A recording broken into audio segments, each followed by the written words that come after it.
I get so excited by the possibility of great minds turning themselves to how do we address more quickly and effectively and less disruptively the health of children, youth, and families, so that they don't have to divert to spend their time in hospital dealing with illness, but they can spend their time being a kid, being a teen, developing and progressing to live their whole life.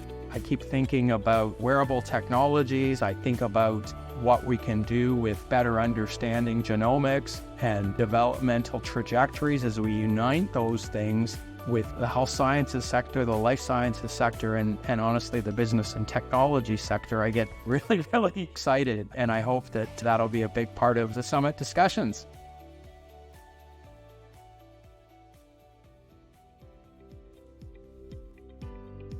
Welcome to NGBIdeas, a podcast about the personal journey of leaders, innovators, and disruptors in the Canadian life sciences community. I'm your host, Jim Wilson, and we appreciate you joining us. Our guest this week is Bruce Squires, who is president of McMaster Children's Hospital in Hamilton, Ontario. Before we get to our conversation with Bruce, I'd like to explain that today's show is a bit of a departure from our regular format. We touch on Bruce's journey, but our focus today is about the hospital he now leads, which is the organization the NGBIdeas podcast was created to support. McMaster Children's Hospital is one of the top critical care pediatric hospitals in Canada, and it provides support to families in need from Niagara Falls to Waterloo and north to Owen Sound in Grey County. Like many impressive organizations, the team at MCH focus on their work rather than telling people about it, so our goal today is to give our listeners a glimpse into the great work being done by the great team at this organization. We'd like to take a moment to thank the Hamilton Health Sciences Foundation and the TMX Group for their support. We would also like to thank our major sponsors that include Admari Bioinnovations, Omnia Bio, Bay Area Health Trust, Eurofins, CDMO Alfora, First Ontario Credit Union, Nova Nordisk, and Lab Occupier. This episode was recorded in August 2023. Bruce, welcome to the NGBIdeas podcast. It's great to have you. Thanks very much, Jim. It's great to be here. I would appreciate explaining to our listeners a bit about how you ended up at MCH before talking about the hospital. And for our listeners, this is going to be a departure from our typical format in that the podcast is about the personal journey of leaders, innovators, and disruptors in the Canadian life sciences community. Today, we're going to talk about the reason why we started the podcast and are organizing the next Great Big Ideas Summit, and that's to raise awareness and financial support for the organization of which you head, which is McMaster Children's Hospital in Hamilton. Let's play 20 questions. Where were you born, sir? I was born in London, Ontario, so just down the road from where I am now in Hamilton. And I read very briefly that you went to Mount A and did an undergrad in economics, correct? Yeah, that's right. Economics and political science. And I actually focused on Canada's healthcare system during that education. What attracted you to that aspect of study? I always have enjoyed thinking about what's important to a larger society. Kind of just really have enjoyed thinking about, okay, how do we make a difference? And so I had gone off to Mount A because they had a really, really robust liberal arts program, as well as a swim team. I've always kind of had that interest. And again, the liberal arts program at Mount A was really a great launching point to try to build a broad range of awareness and understanding of how society works and how we serve the greater good. And you were there from 85 to 89, correct? That's right. And then from Mount A, you decided to stay down east and you skipped across the Bay of Fundy to Halifax and attended Dalhousie, where you did an MBA. That's right. And I had took a little bit of time to travel, and for a year in between my undergrad and my grad degree, went down to Halifax at Dal and had a really great experience. Loved being by the water, and the MBA was a great opportunity to think about, okay, how do I build up skills in organizational leadership, whether it's formal organizations or informal organizations. So I actually loved my time at Dal, and that played a big role in me staying out east for the next 10 years as I started my professional career. And you skipped across the strait, is it the Northumberland What's the strait between Newfoundland and Nova Scotia? Forgive me for not having the geographic knowledge of the East Coast as much as I should. So across the, oh my gosh, why am I having a blank? It's going to come back to both of us. But, I took the ferry across from North Sydney to Port aux Basques and then drove the 10 hours across the vast province island that is Newfoundland and Labrador to get to St. John's. Fabulous place and a great city. So you were running what organization in St. John's for that time? I went across to Newfoundland to look after health policy and economics for the Newfoundland Labrador Medical Association, so the professional association for physicians in that province. And after a couple of years, moved into that CEO role. Had a really great time, wonderful learning experience as a young leader. I was in my 20s when I took on that CEO role. It was really a great experience because, again, while I had started out with a public policy and really health policy bent, I started to move into organizational leadership and organizational strategy, while at the same time trying to still affect overall health policy, in this case for a province. We only stayed in Newfoundland for 10 years. That's always going to really have a special place in my heart.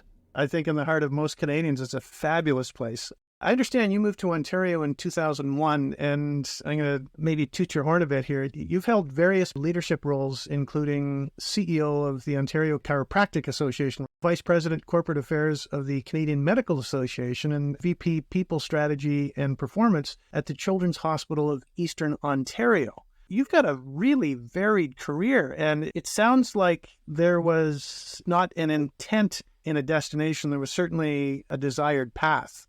Not planned in advance, for sure, Jim, in the sense of, okay, go here, go here, go here. But each time I took on a new role, there, to your point, was sort of an intent there. And I'll maybe highlight that after 20 years in essentially professional association leadership, so with Chiropractic Association, but particularly with medical associations, so the organizations representing physicians at the provincial level, and then for nearly 10 years at the national level with CMA, preeminent physician organization, I realized that I really wanted to get closer to the action where healthcare is being delivered. I loved playing the policy and leadership role with the CMA, but then an opportunity came along. The CEO at what's called CHEO, Children's Hospital Eastern Ontario, Alex Munter, who is a wonderful leader, approached me about a new role and an opportunity to guide the development of CHEO's next strategy, but also to really focus on the link between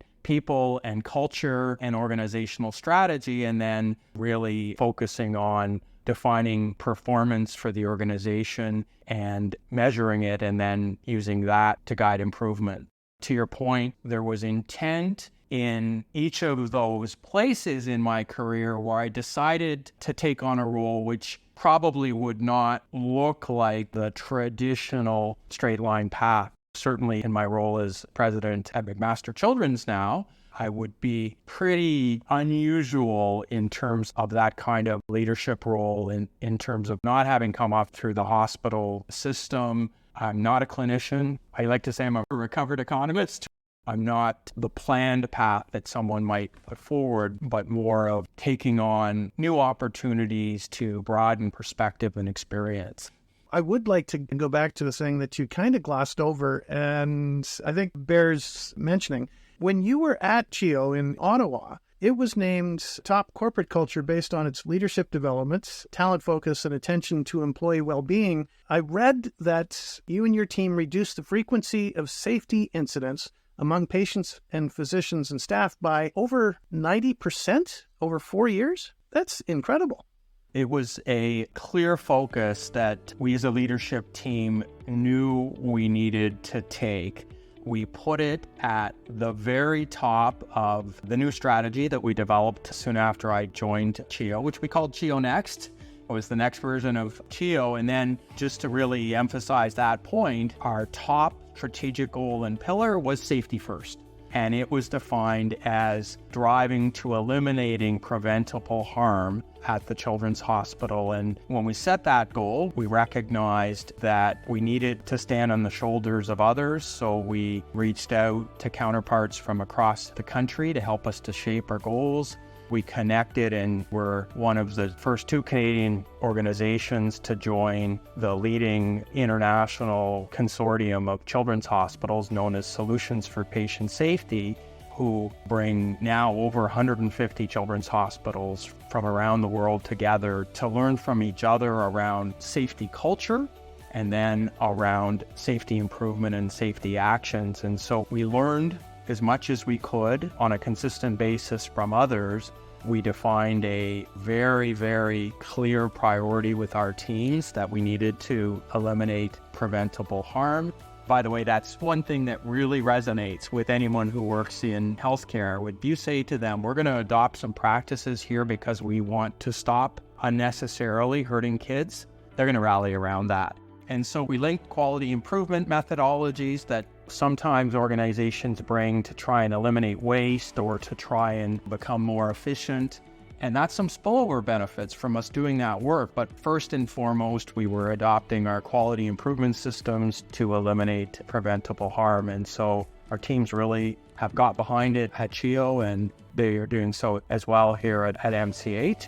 The result, I can say, of that and so much else is that we have been able to significantly reduce the frequency of unnecessary harm, which might be a longer hospital stay, it may be an infection acquired within the hospital, all of which is really terrible for the child and for their families. Every day in their life matters, so we want to ensure that all of their days are optimized, and when they're with us, we help them along, and then we help them as quickly as possible to get back to their lives. To your end point there, we achieved some great progress. I will certainly say, and our folks across all children's hospitals will say, we're not yet there. That's an endless journey to improve and ultimately get to where no child is harmed while they're in our care. And a wonderful goal. Hi, it's Jim here. We want to let new listeners of NGBIdeas know this podcast is part of Next Great Big Ideas, Canada's Life Sciences Summit. NGBI is an in-person event taking place at the Hamilton Convention Centre on the first Monday in October, and it is for all members of the Canadian life sciences community, regardless of the sector in which you work. If you want to meet today's leaders, innovators, and disruptors in Canada's life sciences community, this is the event you want to attend. For details and to purchase tickets, please go to nextgreatbigideas.com. Just over 4 years ago, you did the drive from Ottawa down to Hamilton and sat down at the desk that you currently occupy as president of McMaster Children's Hospital. What drew you to MacKids? So much. A couple things that I'll highlight. One being very personal. I had a long-standing relationship with my predecessor here at McMaster Children's Hospital, Dr. Peter Fitzgerald. In some ways, he was a mentor to me on some national boards that we sat on. He was the chair of Children's Healthcare Canada, the National Association of Children's Health Providers, and I was a board member. We became colleagues and friends. And so when Peter announced that he was retiring after 10 years as the president and a very long career here as a leading pediatric surgeon, he said to me, hey, have you thought about coming to Hamilton to take this on and be a next step in your career, but most importantly, give an opportunity to really support the continued growth of this organization? That was a really big piece of it for sure, was the approach from Peter and the opportunity to kind of understand from him what McMaster Children's already was and the challenges that we were facing and then what we could accomplish. The second thing I'll highlight is I mentioned when I moved into hospitals from working in associations, it was a chance to get closer to the action. The president of McMaster Children's Hospital was the opportunity to play a broader role than I was playing at CHEO in helping to guide both big picture, the strategy for the organization to advance and to meet needs, but also to support leaders and teams at the level of the delivery of care across our really broad organization. There's this personal opportunity to hopefully contribute in a greater way, in a broader way. I suppose the last thing to say is, again, it allowed me to continue working with children, youth, and family. And in this case, in moving to McMaster Children's, also working with families as they look to and then do have children. So while CHEO is a leading children's hospital, McMaster Children's Hospital is also in addition to being a leading children's hospital, we're also a leading provider of maternal and newborn care, right from prenatal care to delivery. We have nearly 4,000 deliveries that happen here at MCH, to then care where necessary in neonatal unit, and then right through infancy, through adolescence, into teenage years, and right off into adulthood. That was a really great opportunity in coming to MCH.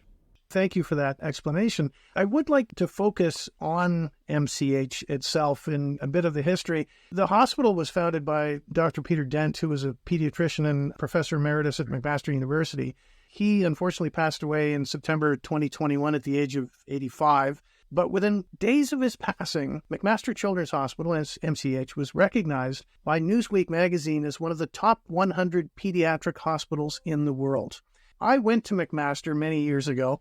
I think McMaster Children's Hospital and MUMC, McMaster University Medical Center, is one of those edifices on the edge of the campus that students walk by and don't give a second thought to unless they need their services. MCH provides critical pediatric care for families in need from Niagara Falls north through Brantford, Hamilton, Burlington, Guelph, Kitchener, Waterloo, right up to Owen Sound in Grey County. This region is home to well over 2 million people, correct? We think of our direct catchment area as being about 2.5 to 3 million people. 500,000 of those are children and youth, Jim, and in many ways, by most measures, that's the second largest children's hospital in all of Ontario, and we know about sick kids, but it's also growing so quickly. That population is becoming bigger by the day. It's growing. It's actually quite young, particularly with newcomers to Canada. I'll just loop back to what you just mentioned with students at McMaster and how they might walk past MCH and really not give second thought. We have been, I think, a little bit of a hidden gem in terms of this region and this province. And so we put a lot of effort into helping to really raise awareness of the importance and the difference and the leadership that we bring to the health of children, youth, and families in this region. And in doing so, that helps us to grow and become even better, because as people become aware, they see what our teams are able to do and the difference they make, then they are more inclined to provide support, whether it's government in the form of funding and policy decisions, or whether it's our community in the form of philanthropy, including the work that you're leading with this podcast and with the summit. Thank you for the kind words. Cards on the table. For those listeners who may not be aware, I am a member of the board of directors of the Hamilton Health Sciences Foundation. A big part of this podcast is to raise awareness of the great work that you and your team at McMaster Children's Hospital are doing and raise money for the work that you do. I would like to talk a bit about the numbers. How many people are part of your team? We have about nearly 2,100 employees, an additional around 250 physicians, and then our volunteer group takes us to probably another 300 to 400, depending on the time. You know, we're approaching 3,000 individuals really devoted and targeting work at McMaster Children's Hospital. That doesn't actually count a number of the other support teams across Hamilton Health Sciences who also play a big role in supporting McMaster Children's Hospital. So really, really huge number of folks in this region. And again, we have employees from all across this region who come to work at MCH. Just a massive group, really big percentage of the workforce at HHS and honestly in Hamilton who are focused on this organization and our benefit to children, youth, and families. To dive a little deeper into the numbers, every time I look at the stats about the hospital itself, it blows me away. In 2022, there were approximately 188,000 pediatric patient visits to MCH. That's over 500 patients a day. And there were more than 88,000 pediatric patient visits to Ron Joyce Children's Health Center as well. And I would appreciate you explaining the difference between MCH, McMaster Children's Hospital, and Ron Joyce Children's Health Center. That, again, is something that makes us relatively unique in Ontario in that we're both a full-service children's hospital that kind of focuses on acute care and specialty pediatric care that you would traditionally get in a hospital. Most of that's provided at the McMaster Children's Hospital site on the McMaster University. But we also offer the Ron Joyce Children's Health Center, which is a state-of-the-art children's treatment center. And that group focuses on really community-based child development and rehabilitation services, community-based mental health services for children and youth, and community-based autism and behavioral health services, again, for children and youth. That really is a state-of-the-art community-based building that's located in the heart of downtown Hamilton, really accessible to our inner city as well as to our children and youth from across the region. It makes us relatively unique in the sense that we serve such a broad spectrum of the needs of our patients, different from some other children's hospitals like Sick Kids. And as I said, when you add that on to the fact that we also are a provider of the full range of reproductive health services for women and pregnant individuals, we're quite unique and really, I think, value add to this region.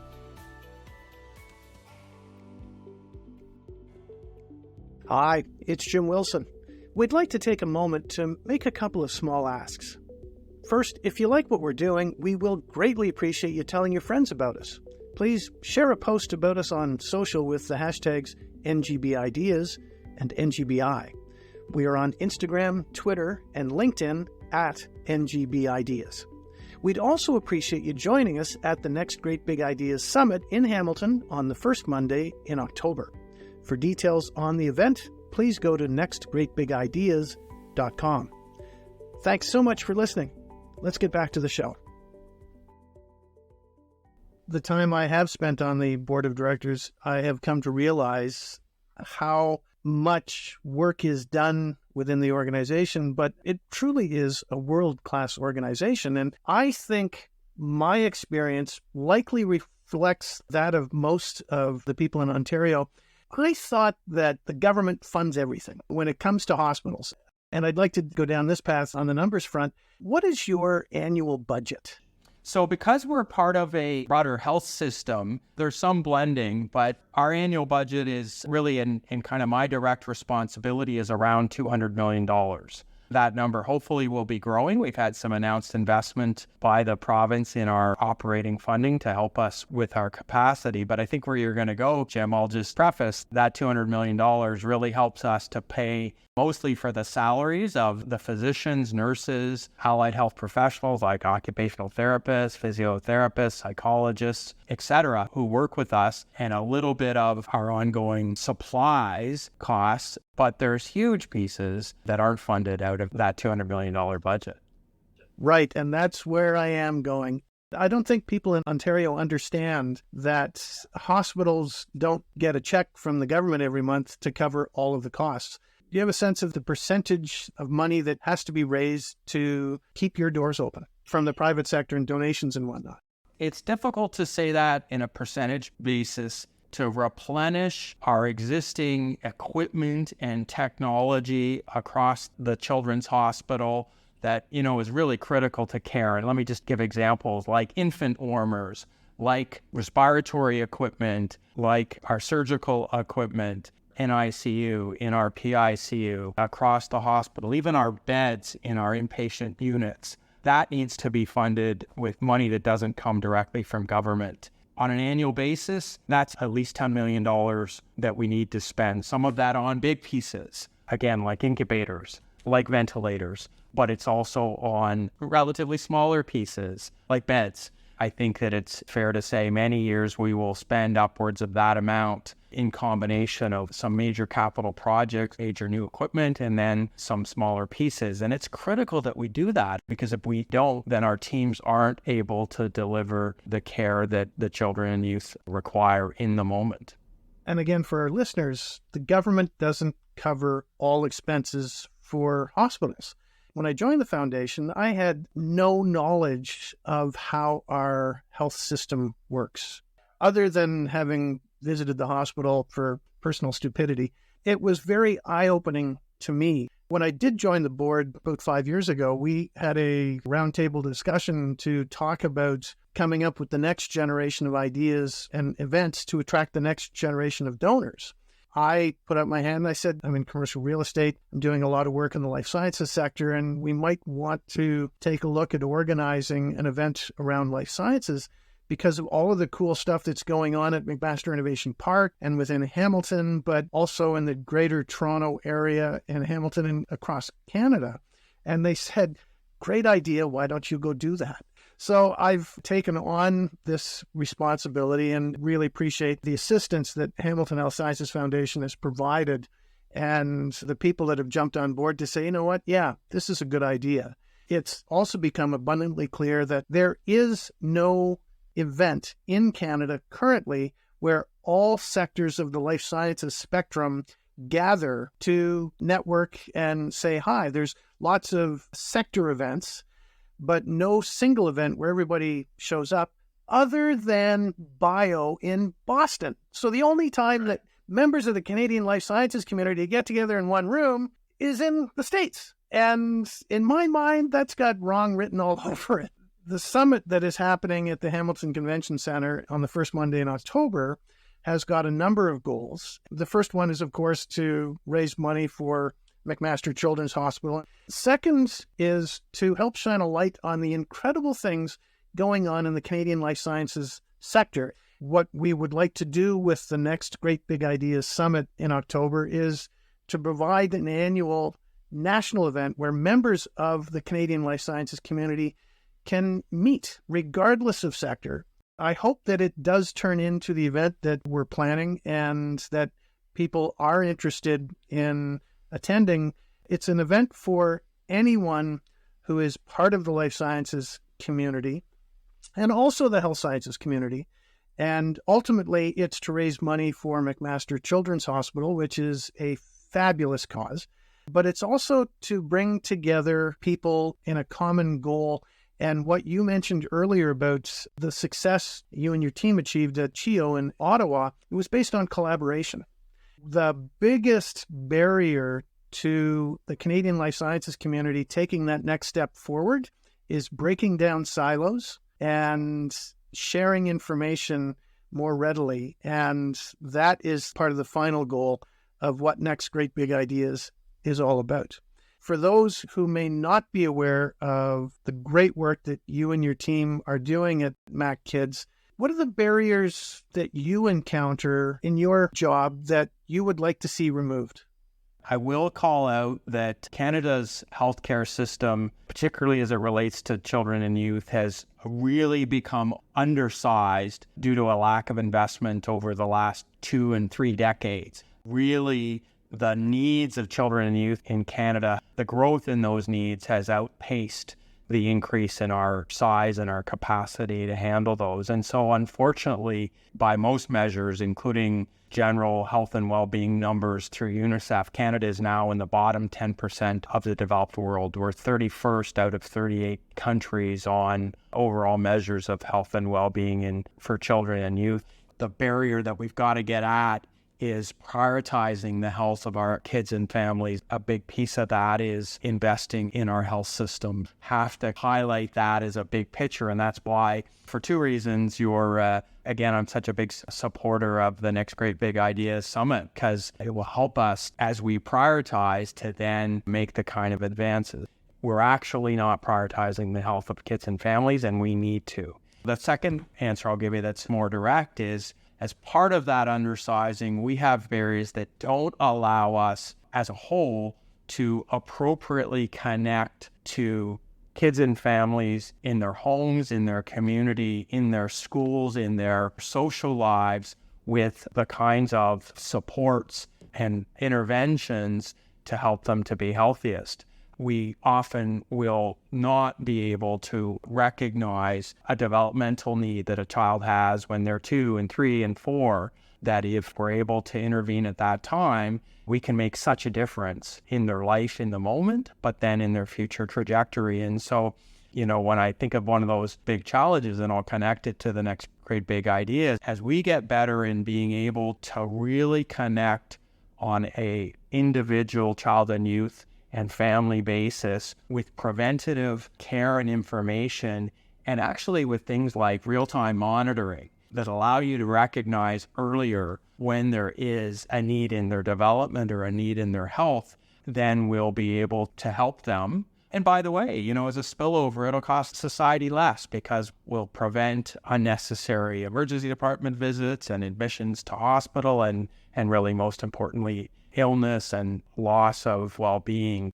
When I think of what's our biggest challenge, it's how do we connect to kids and families on a more active, frequent, continuous basis and helping them to address their lives, to address their health, and to really live the best trajectory for them.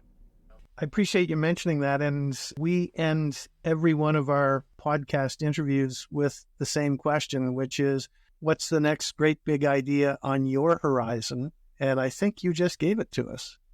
I hope so. I'm not particularly an innovator myself, but I get so excited by the possibility of great minds turning themselves to how do we address more quickly and effectively and less disruptively the health of children, youth, and families so that they don't have to divert to spend their time in hospital dealing with illness, but they can spend their time being a kid, being a teen, developing and progressing to live their whole life. I keep thinking about wearable technologies. I think about what we can do with better understanding genomics and developmental trajectories as we unite those things with the health sciences sector, the life sciences sector, and honestly, the business and technology sector. I get really, really excited, and I hope that that'll be a big part of the summit discussions. I think it will be, and I look forward to hopefully having you and many members of your team join us. I really appreciate you making the time for this discussion today. It's a pleasure speaking with you. Thank you on behalf of our listeners for all that you and your team are doing. I have personal family experience with the great stuff that's going on at MacKids. I could not speak more highly of what goes on within those walls. I was so thankful that we have McMaster Children's Hospital available for families in need. Again, thanks so much. Well, thank you, Jim. Thanks personally, and thank you on behalf of our entire team, all our staff members, and the patients and families that we serve. Really, really appreciate the opportunity to talk about it and appreciate all of the support that you're providing, and likewise to your listeners. That was Bruce Squires, president of McMaster Children's Hospital in Hamilton, Ontario. You can find out more about Bruce and the great team at MCH by going to hamiltonhealthsciences.ca/McMaster-Children's-Hospital. You can follow Bruce on social at Bruce P. Squires, and you can follow the team at MCH at MCH_Children's and at Ham Health. We are also on social at NGBIdeas, and you can follow me on social at LabOccupier. Thanks to Tisha Prasad for researching and editing this week's show. If you would like to contact me, my email is jwilson@Leonard, that's LENNARD.com. Thanks so much for joining us.